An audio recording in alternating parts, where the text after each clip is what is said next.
The question I had growing up as I got older was like, yo, God, why'd you take my brother? I'm the only one in my family without a sibling. All my friends, some of us are only children, but a lot of my friends had siblings. I'm like, yo, why did this happen? And then I read a scripture that God, Psalms, I want to say 91, but he calls an angel home so they can help prepare your way to heaven. It answered that question about why my brother is no longer with us. It's like, okay, he's an angel guiding my way into heaven. Yeah. His passing strengthened my mom and grandpa's relationship and also kept me from going off the deep end. Yeah. That answered my question. I'm like, I'm good. I'm healed on that. That's insane. The way that you like looked at it that way and view it like that, because that's what it is. Yeah. That's beautiful. Mm-hmm.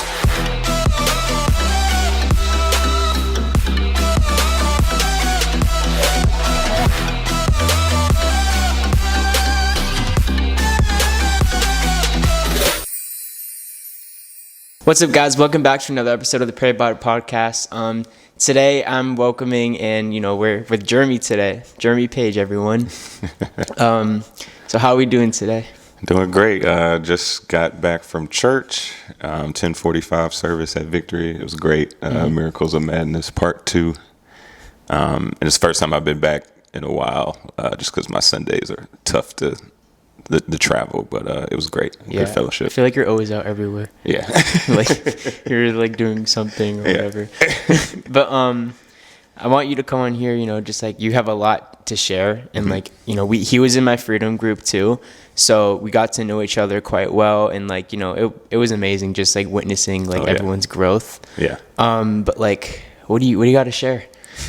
I guess to start, well, first, so Nikki was one of the first people I met at Victory at that young adult night. I think it was like the first one you guys did in January. So I met Bridget and Abel, and I met you. And two things stood out to me. So one, how you were dressed. I remember we were talking about your clothes. What was it? Well, no, you were just dressed well, and I thought you were older. You were like, no, I'm 19. I was like, you're 19? I remember this. Yeah. I remember this. It was you and Abel. Yeah. And he was like, you guys dress well. Like, that boosted my confidence so much. Yeah. So knowing you were 19 and in the house of the Lord, I think it was was it a Friday night? I feel like that. Maybe. I remember it was like 2 services you guys complimented. Yeah, but so one, knowing how you were and like where you were, your walk with the Lord, like that stood out for one. And then we went to brunch, maybe like in March or April. That Bridget just invited me to brunch one day with a bunch of people from the church. So I went, and like brunch for me typically at that time, bottomless mimosas, getting turned up. Yeah. And we talked about God for 2.5 hours. Mimosas and God. Yeah. No mimosas, but we talked about God for 2.5 hours. Specifically, you, Gian, and it was a girl that I'm forgetting her name, but she's young too. And you guys were talking about like the gifts from the Lord. Discernment was one. Prophecy was another. And that was the first like conversation that I've ever had like that. About like gifts of the Spirit. Yeah, gifts of the Spirit. Or just, it was like maybe 15 of us that were just all talking about the Lord. Like I had never experienced that. Yeah. And then just seeing how young, because your boy Jamal. Oh yeah. He was there. There was a few other younger people. This is when we went to that fancy Italian restaurant. Yeah. Every meal was like $50. Yep, yeah. And then like that, the old guy, when he was leaving, he stops and he was like, if everybody could be like y'all, like, the world would change. So like those 2 days, that's how you stuck out in my mind. So like, that stood out. Cause me growing up, bro, like I would not have been with the Lord at 19, like at all. Like, I was the guy judging the Jesus freaks, at that age. So like, because I'm like, why do you love the Lord? Like, what have you even been through to where you could possibly love the Lord so much from my experience at that time? Yeah. Did you ever like grow up like in church? Yeah. So I grew kind of like, it was a thing we did just because like it was what you're supposed to do. So I'm from Charlotte, North Carolina. So like the Bible Belt. So like if you're having a young family at that time, you go to church, but it's kind of like going through the motions. I felt just as a kid, I don't know about my parents, but just as a kid. So like the second high school came around, college, it was like, all right, like I'm done with that. And then you see a lot of the negative things from a world view, because if you go somewhere looking to find something wrong, you'll find something wrong with this. So like a lot of that turned me away when I was like in my late teenage years. And then I went through, I guess I'll get into what I went through that brought me to God. back. Yeah. I was far from God. Like if I could go chronologically, just different events. One, my brother died when I was like 1 year old. So I'll get to that later, but that's like a traumatic thing that even though I was one and I had no recollection just how it affected my dad and my mom, and then how it affected me later on. My parents got divorced when I was like 8. At the time, that didn't affect me as much, but then as I got older, I understood, okay, this is how it affected me. Around like age 16, 17, I used to do comedy videos, YouTube. That was my passion, comedy. And my dad kind of stopped it. So like, I didn't have the one thing I thought I loved. So then that opened the door for like, well, if I can't do that. Yeah. So that opened a pit to like other things. Yeah. Like, so that's where the downward spiral started. And then I got into illegal activities. And then I had some altercations with police. And all of that finally led back to the Lord. So I was like, all right, I have nowhere else to turn. I've tried everything. Let me finally, it's like he speaks to you in certain moments. Like, all right, like, I hear you. Growing up, my parents were divorced. So I'm listening to my dad a lot, and he was trying to drive my purpose into me. So like as like a teenager, high school. So like growing up, I'm like, what's my purpose? What's my purpose? What's my identity? Turning to things of the world. So like, do I play sports? All right, now I'm doing YouTube comedy. Okay, like I'm a good student, so I was supposed to be a doctor. So like that's my identity, a future doctor. Right. So when like none of those things pan out, you're left with the void. It's like none of it stuck out to you.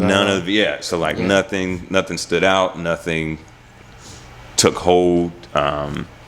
So I was always like just searching for that identity to fill that void. When I got to college, that identity turned into I sold drugs for 7 years, from the time of college up until I was 25.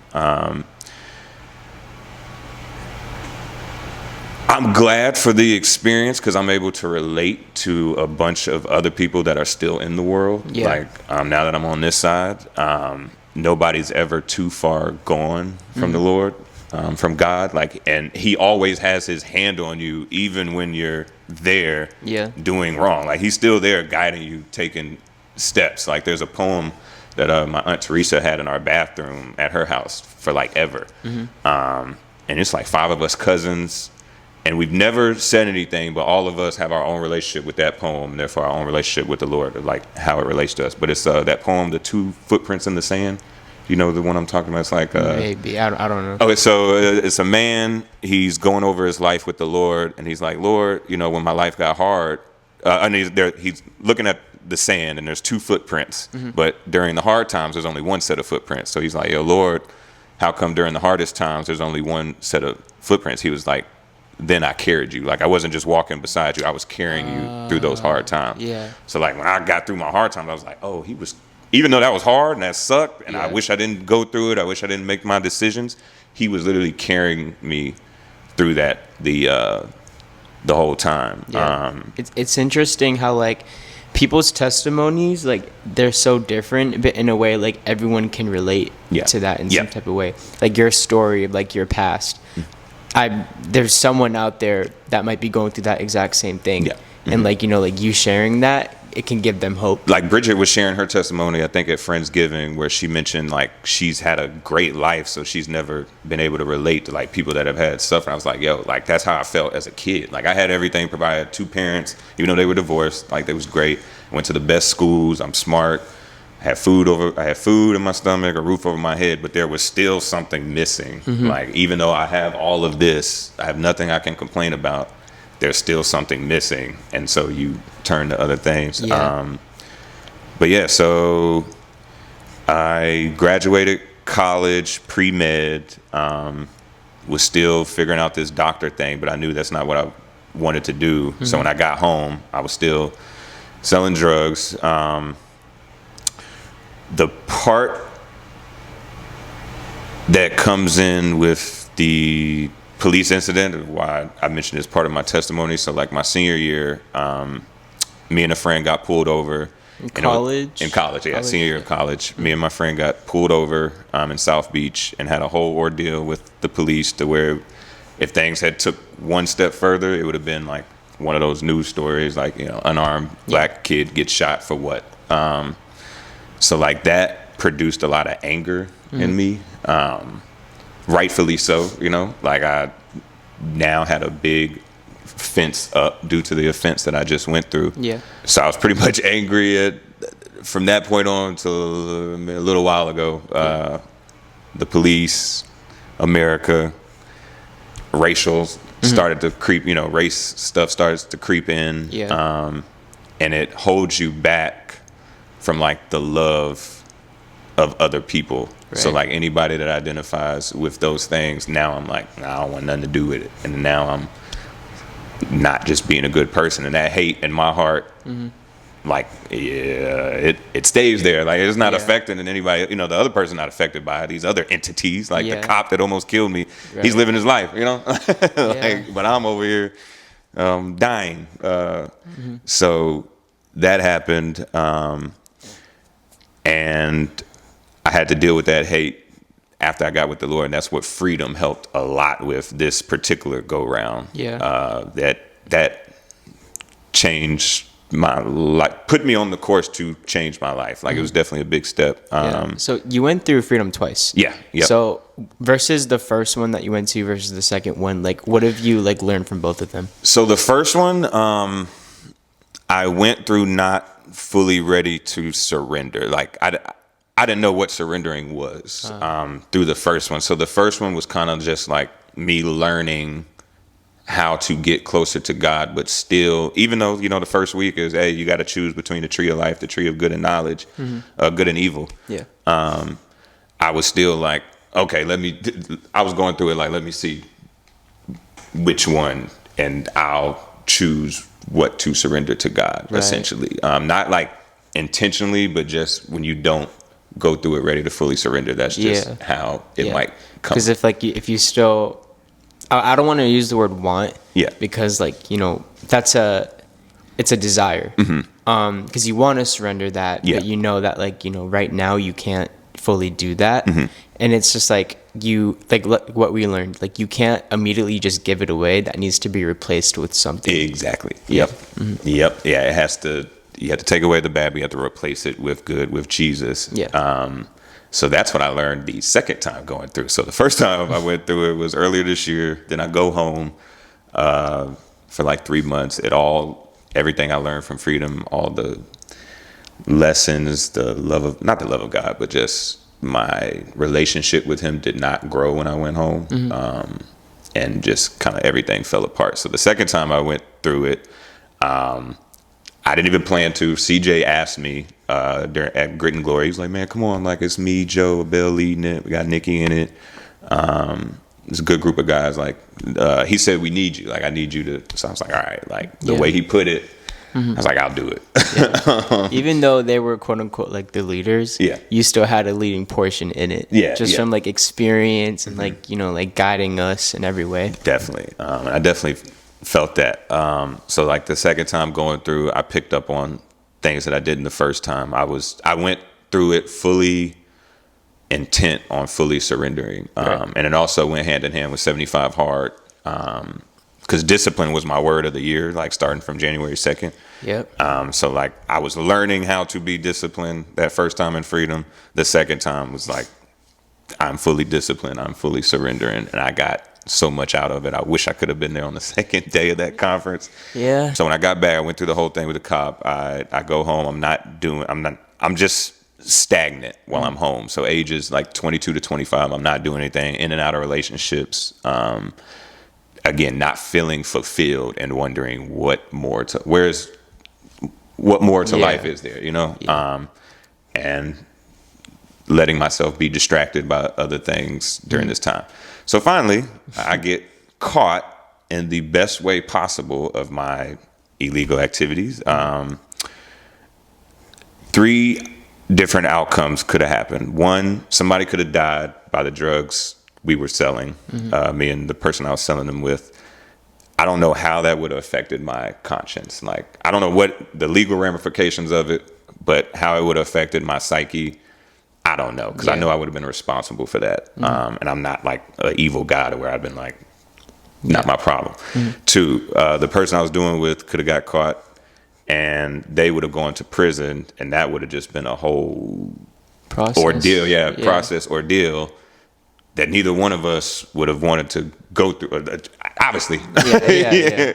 So the third outcome, again, which is God has his hand on you at all times, I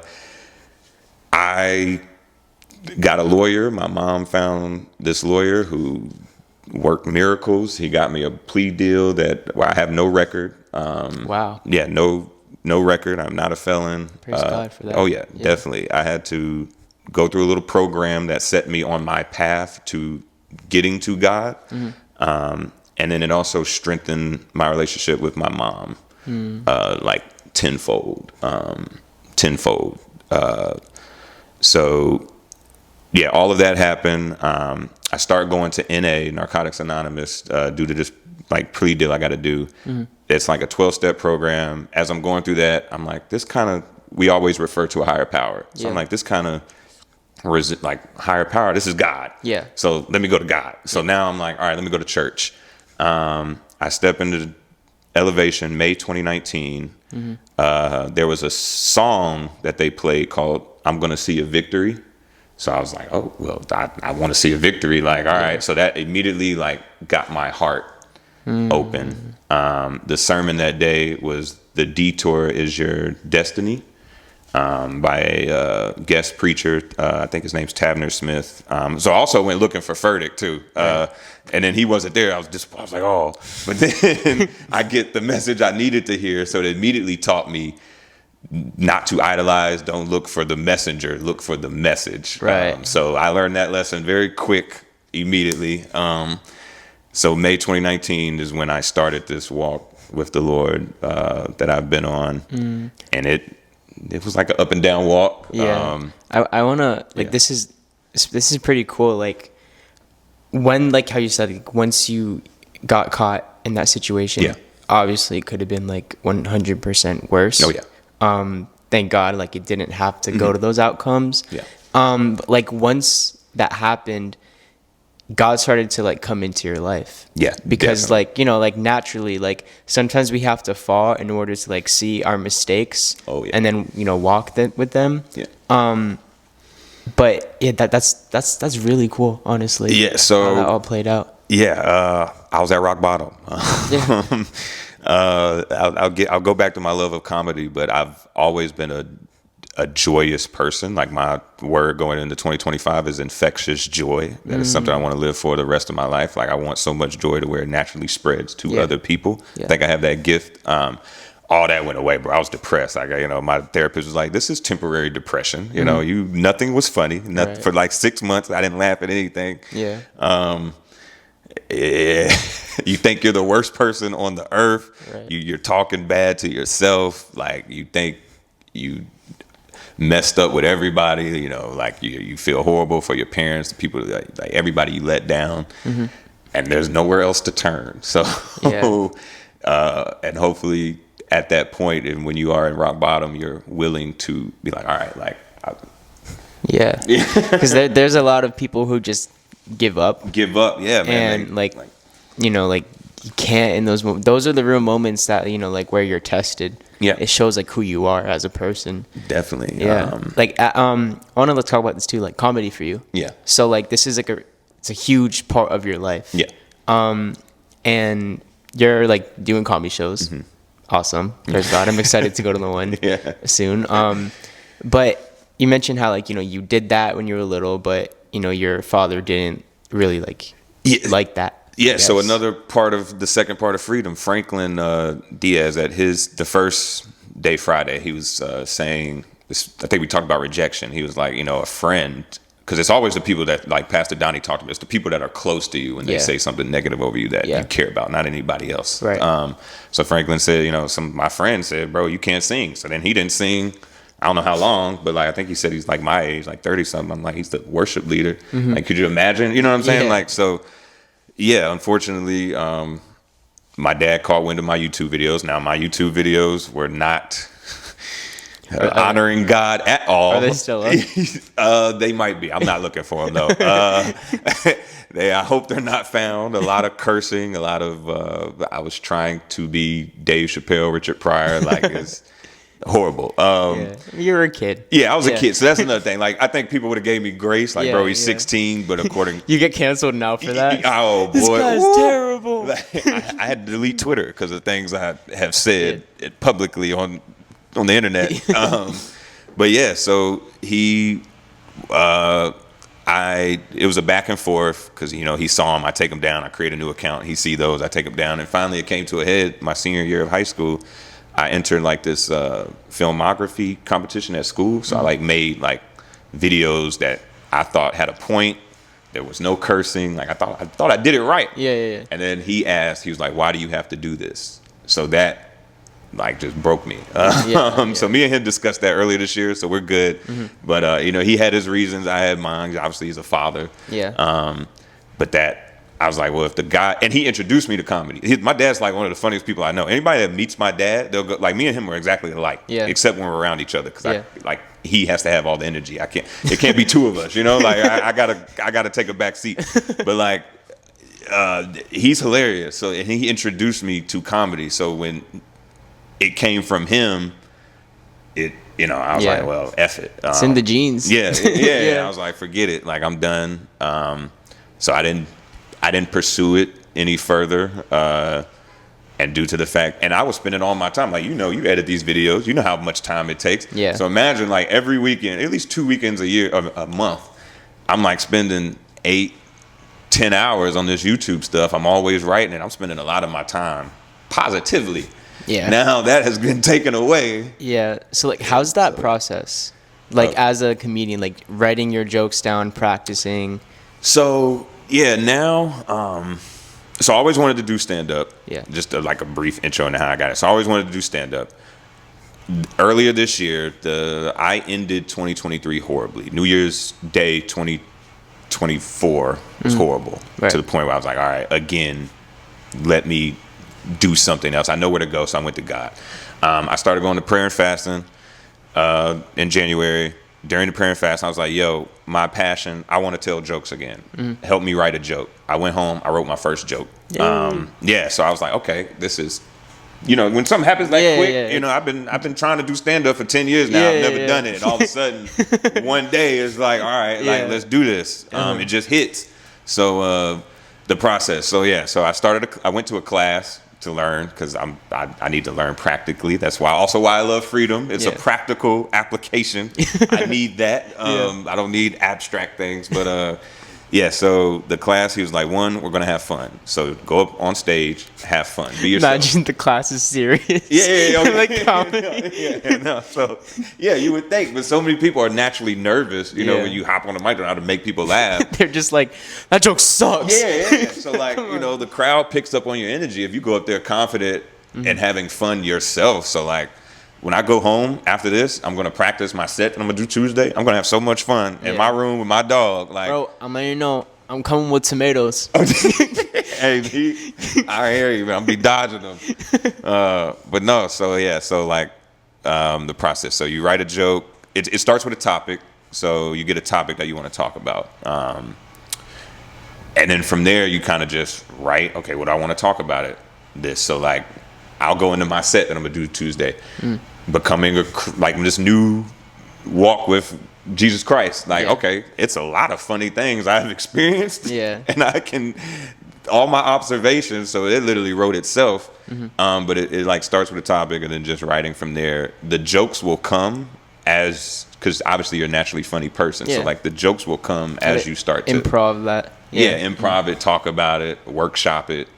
And things take time. So like some of the jokes I wrote back in April, I did in my April show, I've changed them up because they do better if I say it a certain way, if I take some words out. Right. And you just got to constantly like work on them. Yeah. So like, you start with the topic and then the jokes will come as you workshop it and write it. And if you're having fun with it, like, that's the thing. If you're not having fun with it, then there's no point. Yeah. It's all about, to me, like, it's the energy. Yeah. It's like if the audience brings good energy, that's good. You can give that energy back. Yeah, exactly. So, and I start the energy off. So like, your first joke you want to hit, like you want a quick joke that'll get their attention, get a laugh, so you can get their attention. That quick dopamine. They're like, oh, bam, and now they're paying attention to you. Yeah, and then you want your last joke to theoretically be your strongest. And then. So like 5-minute sets, they seem, it goes by so quick. Like it seems like a long time, but it goes by so quick. So like you have to connect with the audience quick. Is the whole thing 5 minutes? My set's 5 minutes, okay. But like everybody else's will be 5 minutes too, and it's 10 of us. And then the last guy is our teacher. He might do like 10 minutes, 15. Teacher gets the most time. Yeah, so like you gotta come out with a joke to get their attention. You have to relate to them quickly and get them to see where you're about to take them. Then you take them there, and then you leave them wanting more. Like no matter how many minutes you do, you have to leave them wanting more. Yeah. Don't give it to them. Yeah. But make them want more. You gotta tease them. Yeah. They'll think at the end, they're like, oh my God, that one was, the one I like. You just walk off like, okay, bye. Yeah. But yeah, I love it. What I want to do with it. So, I think Pastor Donnie preached this, but I know I've gotten it from other pastors. I haven't reached it yet in the Bible. But if your gifts were given to you to share with others, right, not to keep for yourself and like do selfish things with them. So like what I want to do with my gift, I want to get a big enough platform to where I'm honoring God, I'm bringing people to God, and then the funds. I grew up with money, luckily, so like I know, like, yes, you need it and it's great and it takes a lot of stress away, but it's not, obviously, we're with God, so it's not the end all be all. We can't idolize money. So like when I hope to make a career of this, live off of a decent wage that I need, and then the rest just give back constantly, because like comedians tour a lot. So I'm thinking like, okay, if I can tour and do something in every city that I hit when that time comes, that'd be awesome. Yeah, like, that would be awesome. I love connecting with people. Like I'm an extrovert. Like the gifts I have, bro, like I'm funny. I have if you say you're funny, you're not funny. But like I think I'm funny. Yeah. My friends my whole life thought I've been funny, but like I'm an extrovert. I'm patient, so like I don't get frustrated at people easily. I have a natural like my voice my natural disposition brings people in that I've noticed throughout my life. Yeah, bro, you got a deep voice. Yeah, like it's noticeable. You're like, whoa, who's that? Yeah. I smile a lot, like the infectious joy I talk about. So like I bring people in. So it's like, all right, I need to share this gift to bring this to as many people as I can to help them somehow in their way of life. Right. And then like Pastor Dave, he told me at the conference, he was like, the gift of laughter is in the Bible. Like to bring joy to others, that's in the Bible. So I was like, oh, bet. So I'm going to get to that part at some point. The next year I plan to read the whole Bible, like that 365 days in the Bible. But this year I've been just going by what my Bible study leader. Like we said, like this year just like taught everyone, like you said, beginning of the year discipline. Yeah. Going into this year, that wasn't like my mindset. It transitioned to that once I like moved here and everything. Yeah. It's just like looking back, I feel like a lot of people like spiritually grew and matured. Oh, yeah. A lot of people, and it's just like amazing to see, and like how everyone's more like expressive and open about their faith. Just like how you said, like going on a platform like that and like having, you know, people watch you, that could be a lot. Oh, yeah. So like, especially in 5 minutes. Yeah. Like that delivery, like when the first thing you say, it's gotta grab their attention. Like, yeah, man. And it's also helped, like we were talking about it yesterday, and not Grit and Glory, our Freedom meetup. Yeah. So many things. Yeah, it helps me. To clarify, so what I said yesterday, like, if you have a public platform and you want to, you know, honor God, you have to make sure you're not gallivanting these streets, is what I said. So my best friend Kira, she's my Bible study leader. She was like, actually, Jeremy, if you are a Christian in itself, you need to be living that way just to be an example to others. I was like, you're right.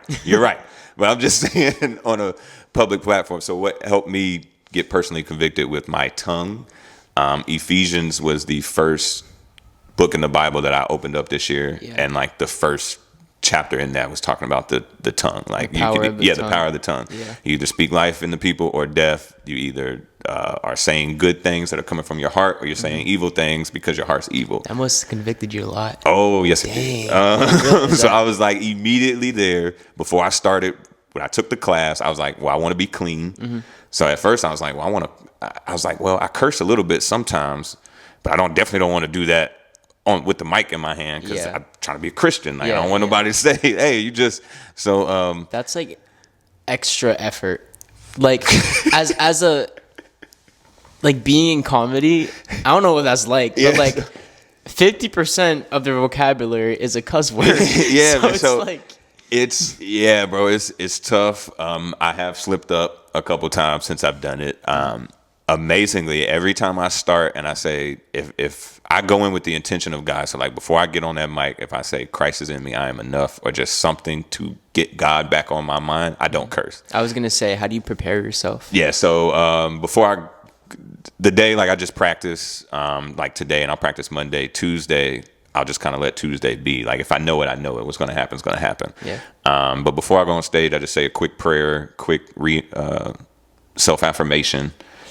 And then I just, like, have fun. Because normally the person before you, they're having fun. So then I'm like, all right, I'm going to go have fun, too. So I'm going to go have fun. And I'm going to set it up so the guy behind me can have some fun. Yeah. So, like, it's just... And we're here to have fun, so like it's a lot of fun. Do you ever do those things where like you pick someone from the audience? Not yet. So I haven't. Yeah, no, I haven't gotten comfortable enough to do crowd work. But that comes with the experience. You have to know. So before you get to crowd work, you need to have you need to have a solid 5 minutes. So the typical stand up for beginners is 5 minutes. Right. Like you need to get a solid 5, and then from there you can build to 10, 15.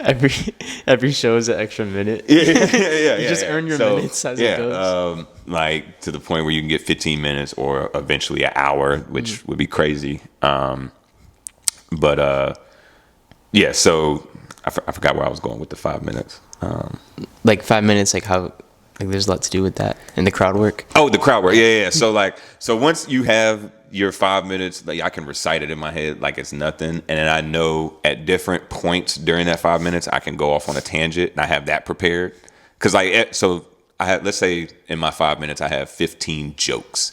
Each joke I could break off and, do more material on it. So like once you get comfortable to know like, okay, let's say the crowd really laughs at this one joke. I'm going to spend a little bit more time on this. So once you get comfortable knowing your material, then you can allow the crowd in it, because they're not going to... You got to see what they like and don't like. Yeah, and they're not going to fluster you from the material that you have memorized or, supposed to be performing. Because like right now, if I started engaging the crowd, somebody might talk about football. I'm like, I have no football jokes. Yeah. Like now I'm stuck. Like, I don't... So, Dang, I didn't think about that too. It's just like you need to, I guess, be very knowledgeable about like a lot of things to like talk about those things too. So that's an educational job. Yeah, man, you better. It definitely keeps me abreast on the news, because like when I get home to North Carolina next year, my plan is to, in the second half of the year, start dropping content like on social media.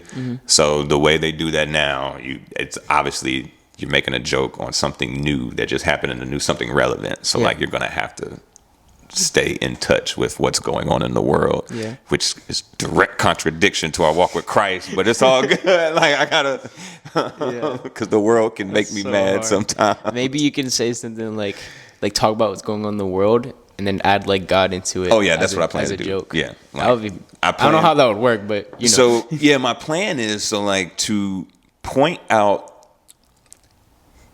So like right now in our generation, fear and depression and anxiety, I feel like, and fear, because I think fear is directly related to both those, is like the biggest thing due to social media just constantly making everybody compare themselves 24/7. So like eventually what I want to get to is my topics always bring about the world. Be like, hey, you've tried it this way, you've tried it that way, because I've tried it this way, I've tried it that way, I've tried it A through Z. It doesn't work. Yeah. You come to God.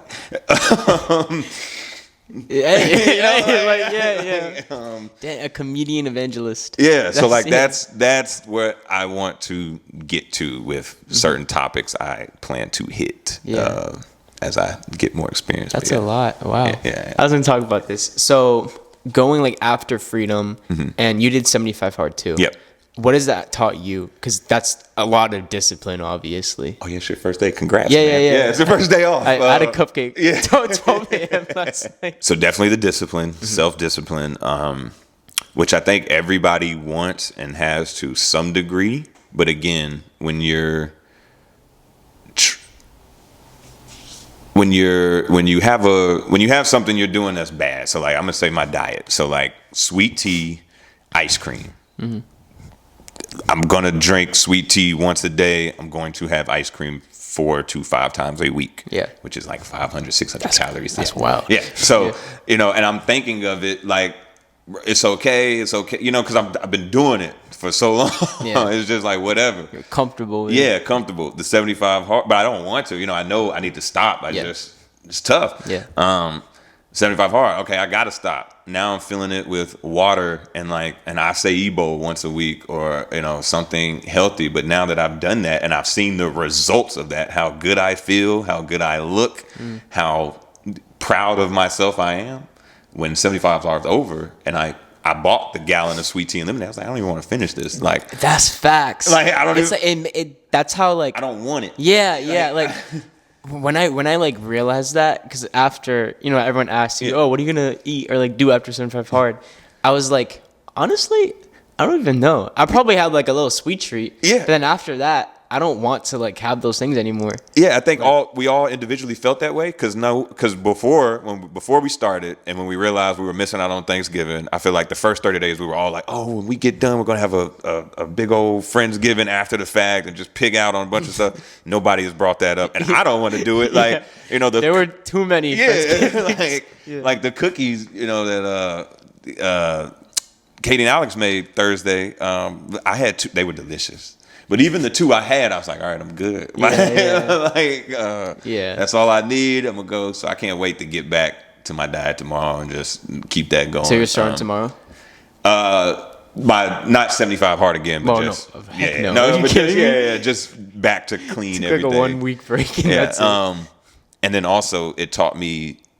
So Pastor Donnie spoke on this today too. He said, I forgot exactly how he said it, but steadiness is like the best way. I forgot how he put it. I should have wrote it down, but I was like, yo, yes, because routine, the 75 hard routine. I love routine. Yeah. Jeremy has been his best self when there's a routine. Yeah. I know you say I travel a lot. I can't stand it, bro. Like, because it throws me off. Because like whether the trip be like Thursday to Monday or just a week somewhere else, it throws you off of that routine and you have to like readjust. And that readjust or transition periods suck. That's another thing that I was. So when I got charged, I got charged May 2018 to like my first court date, May 2018, wasn't until like end of 2019. So like I'll say like October 2019. So there was like 15 months of me not knowing what the future held. Wow. That is like the worst. That probably just So like when I think that is the worst way people can live if they just have that. It's like you're waiting for You're waiting, like your future is told. yeah. So like that one point. thing that God will give you, He will let you listen. I know you're waiting on whatever. You might be waiting to get pregnant. You might be waiting on a marriage. You might be waiting to know if you're going to be a doctor. Just whatever the case may be. You might be waiting on a horrible medical diagnosis for a loved one. Mm-hmm. You gotta find that peace in God. He's the only one that can give it to you. So you will not go crazy or depressed during that transition period. Yeah. So that was another lesson I learned. That's huge. Just like knowing how to stay content whenever like we were talking about that too at Grit and Glory. Yeah. Like during what was it in our fats for like preparing for a battle. Mm-hmm. Yeah, like preparing for something, because life is unexpected. Yeah. Things can just happen like that. But like knowing that you're safe and you feel comfortable with God, like in those tough moments, that's when like really it shows who you are. Exactly. Yep. And so that's when so May 2019, like I spoke about earlier when I walked into church, I also walked in like, yo, I'm ready. Whatever happens with this outcome, like that detour is your destiny sermon. I was like, whatever happens with my situation right now, either way, I'm going with God. So immediately I gave it up to Him. That was like my first bit of surrendering. And that, it helps so much. And then also like other people's, how God shows Himself through them, I think is very important. Like for me, like I take it a whole big picture. So they say God, like He knew us when we were formed in the womb. So like He put Jeremy in Jackie Jeffrey's womb, wife of Leland McLaughlin. I don't take what they went through for granted. You know what I'm saying? Like all their experiences, I use as my strength. I see that, okay, God has worked miracles through them. My dad is one of 7, grew up in poverty. He's the only one to go to college, became a vet. He's Charlotte's first black veterinarian, North Carolina. Like I use that, like God worked a miracle through him to get me here. Yeah. My mom went through some things in childhood, didn't have the best relationship with her father until my brother died. And then my grandfather, like that's what connected them to have the relationship that they have now, which is strong. And it also allowed something else my grandfather went through, allowed him to be the best. He might not have been the best father, but it allowed him to be the best grandpa and best patriarch of the Jeffries family that we could have. Look So at the way that God worked. yeah, so like I just see how He works in totality. Like it's not just about me and my story. It's about these people that I'm connected with and their story. Like you, bro, if I would have lost my father at 18, Yeah.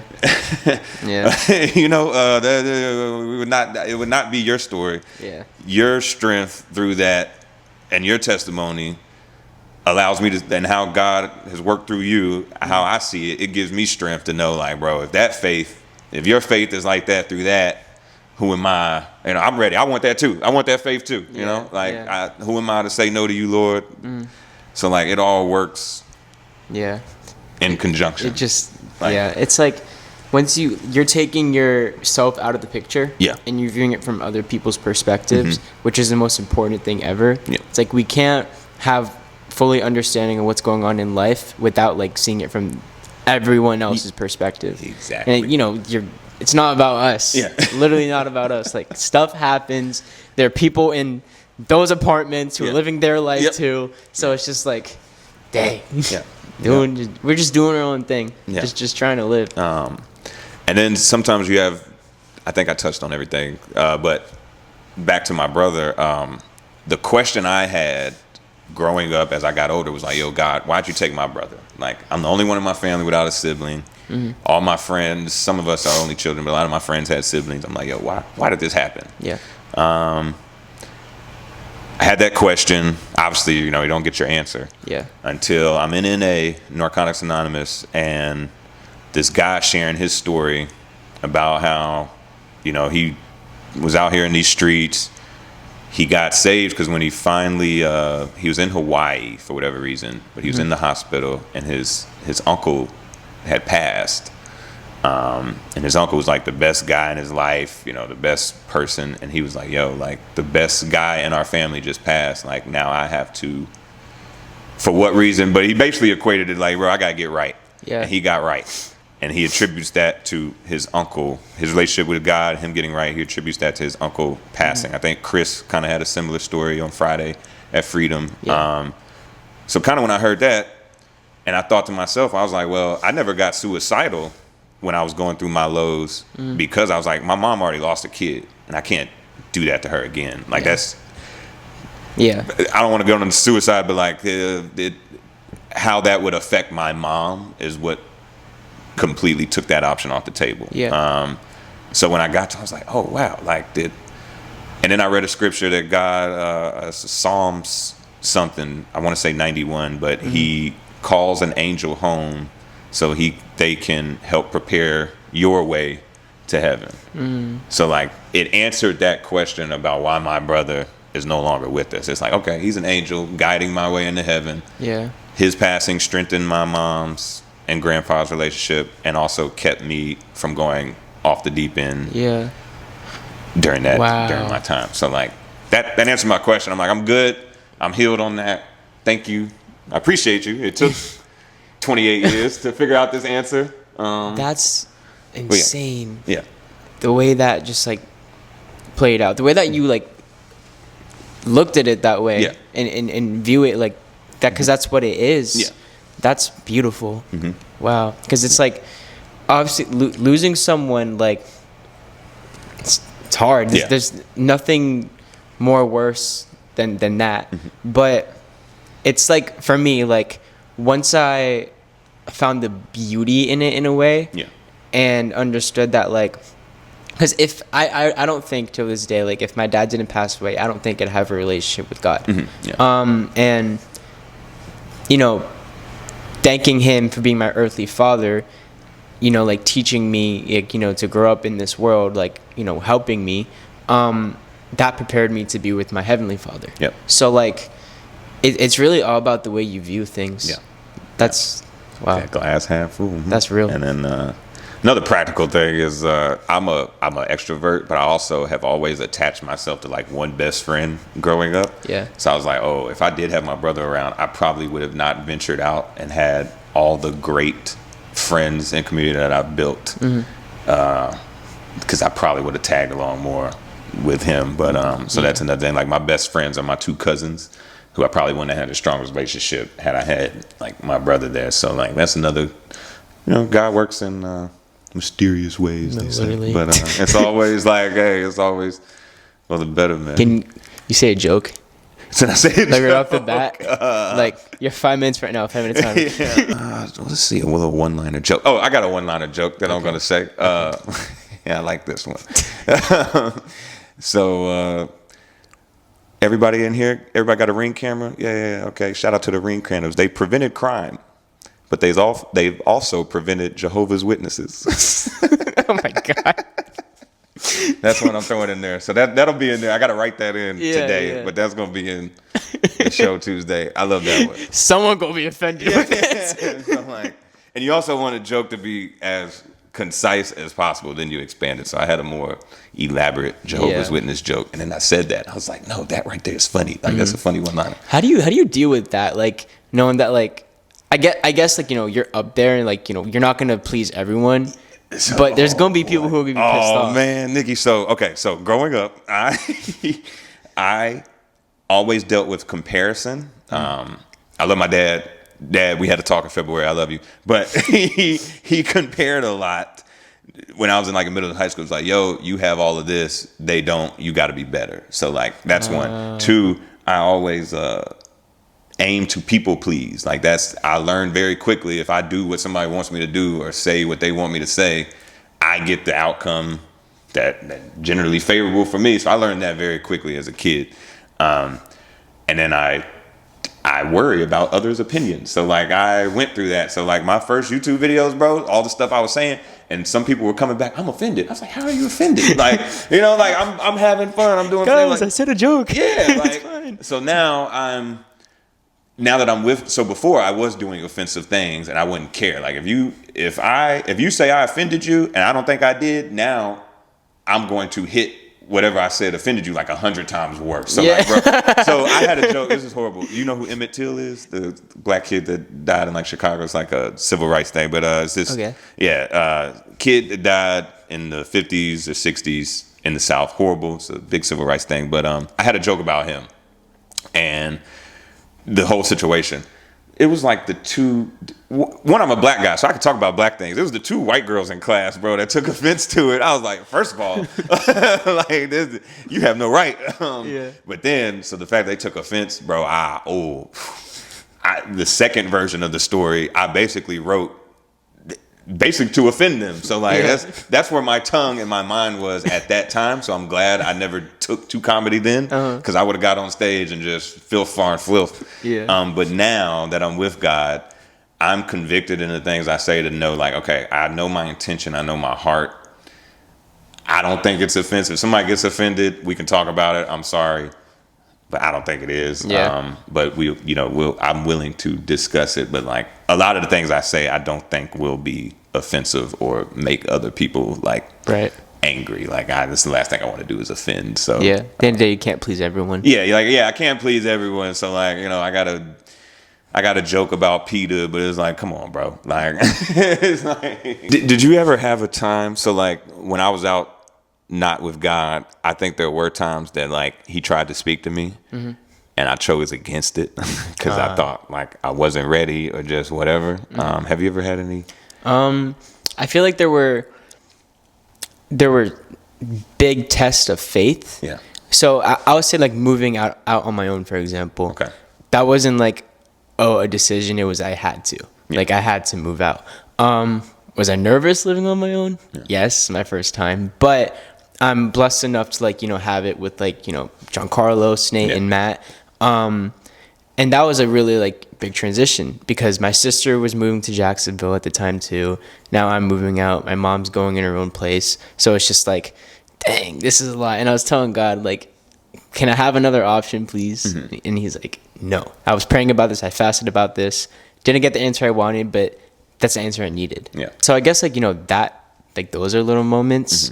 But to me, it's just like how I was saying, if it's bad in your head, if your head's telling that's bad, then that's bad. Yeah. It's either good or bad. Like using nicotine as an example. When I smoked nicotine, that was bad. Did I want to continue it? Yes. But God was like, no, I need to get you out of this because, like you're hurting yourself, hurting your temple, and I can't bless you more with things if you're not going to allow it. Yeah. So I guess like it was like stuff like that. Okay. Yeah, I had 2 times that I specifically felt that he was trying to speak to me because they say he comes to your heart, and I was like, yeah, nah. So the first it was my junior year of college. I was did illegal activities. I was walking home one day randomly by myself, and like. So we live like 2 streets away from campus. So like I left campus, I'm walking 2 streets. It's maybe a 5-minute walk. During those 5 minutes, God was like, yo, like I started walking, I'm crying. Something came and spoke to me, was like, yo, stop. Like, stop. Whatever you're doing, stop. Like, stop everything. And and also at the time, since I didn't have a relationship with him, like I knew it was him, but I didn't know what to do, So like I reached out to my support network at the time. But they also, due to the fact that they're not with God, they didn't know what to do. So they offered worldly solutions, which didn't work because it's still with the world. But that lesson, when I got to thinking back on it, was like, yo, okay, when I have issues, I need to turn to people with God as their background. So like when I going forward, if I go to therapy, I do want a religious, like a Christian therapist, not somebody just gonna, which is okay, whatever you do. But like, I want somebody to guide me based on the Bible, not, if you want to do this. Like, so that, so that was the first time he tried to speak to me. I just didn't know what to do. And then the second time, like, I actually was like, I think I'm gonna go. I think the second time was after I graduated, and I was working and I was still doing my illegal activities, but I had a chance to stop And he told me, I was in church, and then something came over, was like, yo, stop again, stop. And then if I would have stopped and been like, oh, well, are you speaking to me again?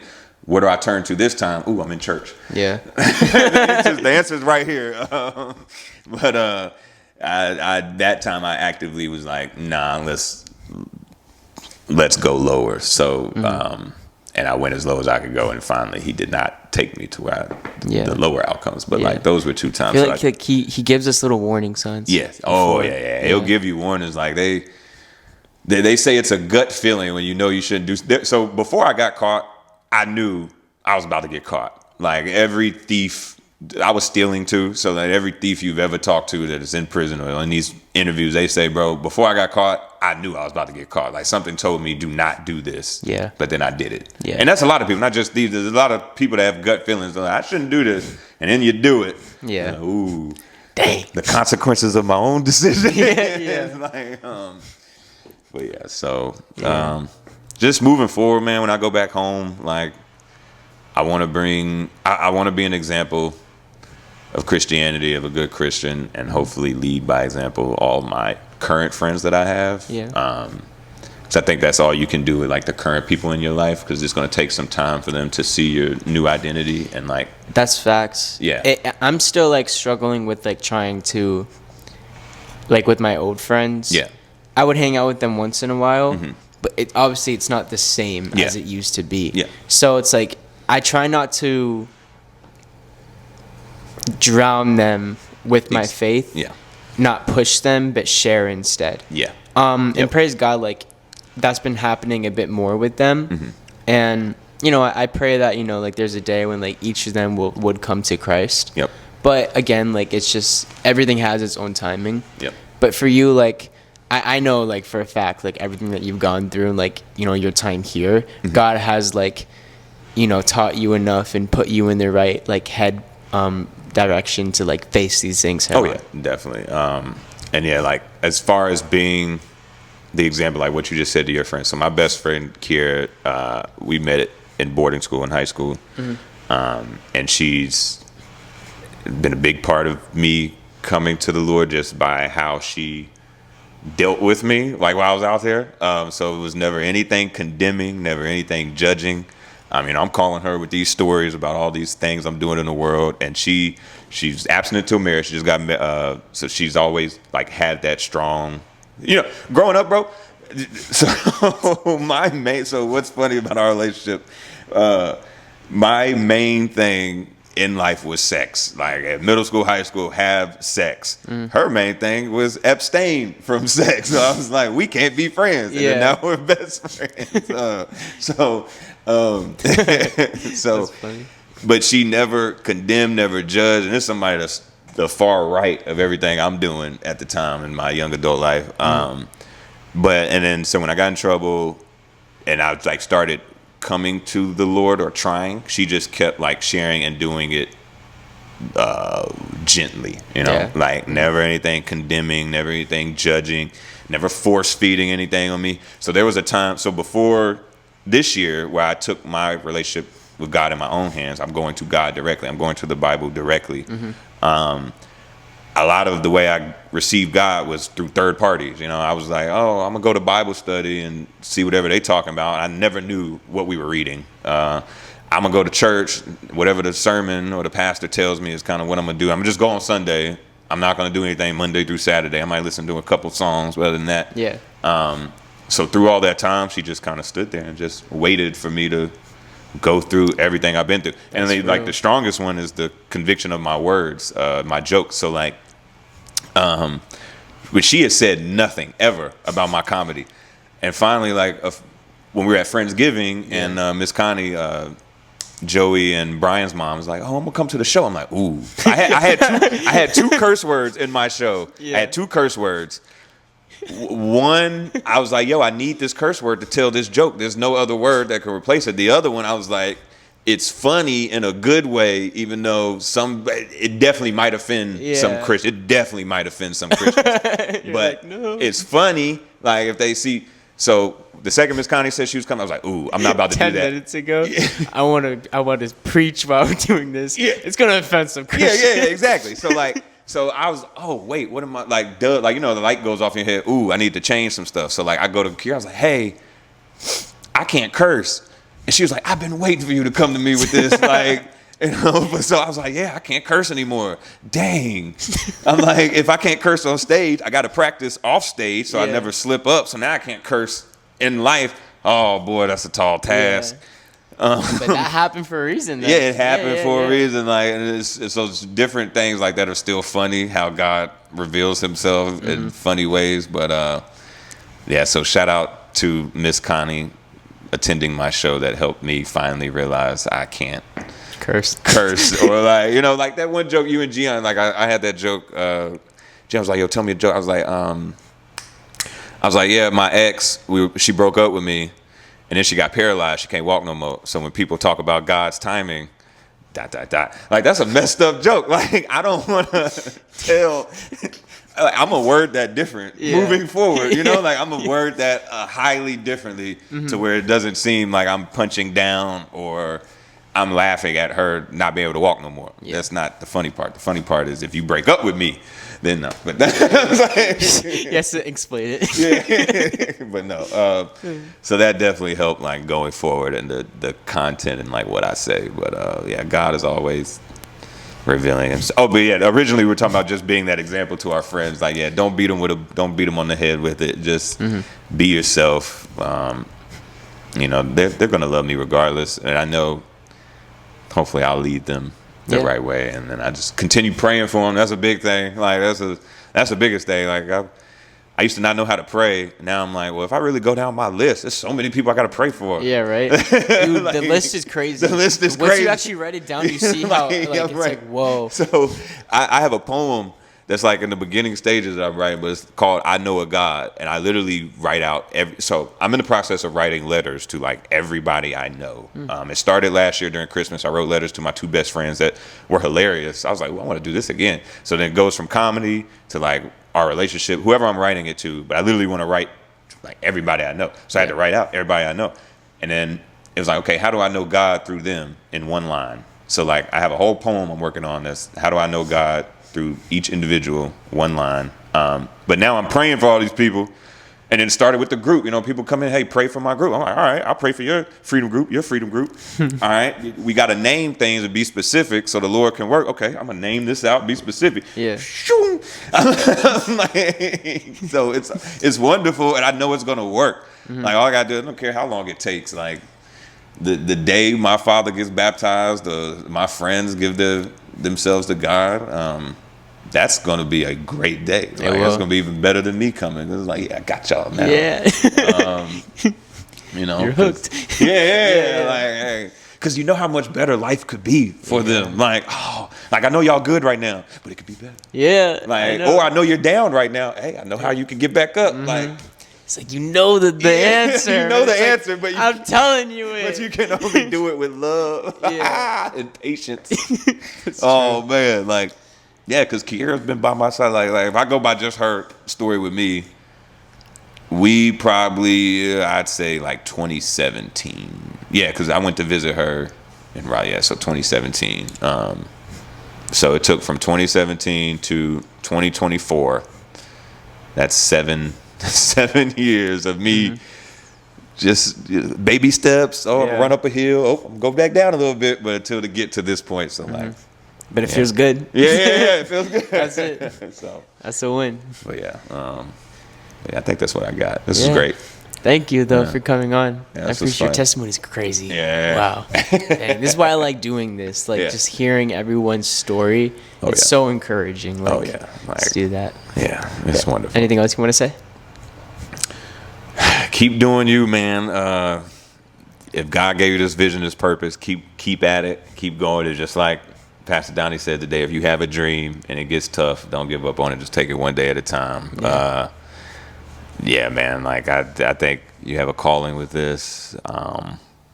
Again, I'm just so amazed that I'm always harp on the age, bro. I was like, man, if I would have been with God at 20, who knows where I would be? Like, but we all have our own story. But just this community you guys are building. keep doing it, like keep growing it. Like Pastor Donnie, when he talked about, like, what did he say, like 97% of Boca is unchurched or something, like.